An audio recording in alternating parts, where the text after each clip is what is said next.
בקיצור, אז אמרו לנו לגדר את בעל חצור. לא באמת ידענו איך מקימים גדר.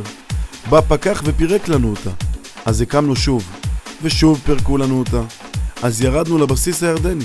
עשינו אספת חברים. החלטנו להגדיל את היישוב ל50 משפחות. התפשרנו על 100. הורדנו ל75. הגיעו 250 משפחות. נולדו ילדים והיו חייבים מוסדות חינוך. אז עשו אספת חברים. אברום דרש חינוך נפרד. אחרים דרשו מעורב. אז עשו בית ספר מעורב.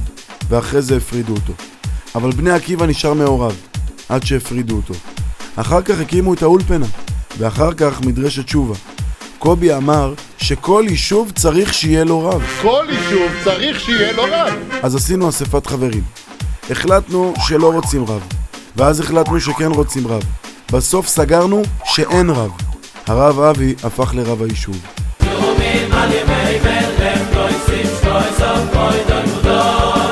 אז עשינו עוד אספת חברים. מלא אנשים חשובים הגיעו ליישוב. פרס נטע פה עץ.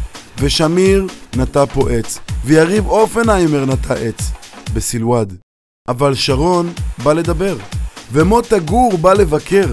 והרב עובדיה הגיע לברך. היישוב גדל והיה צריך להרחיב אותו. אז עשינו אספת חברים. הקמנו את גבעת צבי. הקמנו את נווה דוד. הקמנו את גינות אריה. הממשלה החליטה על הקפאה.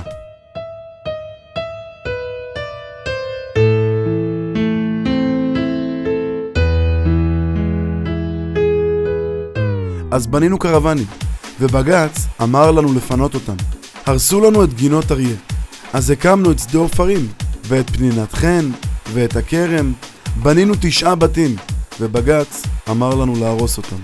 קובי אמר שיישוב רציני צריך להרים מסיבת 40 רצינית. יישוב רציני צריך להרים מסיבת 40 רצינית. אז עשינו אספת חברים.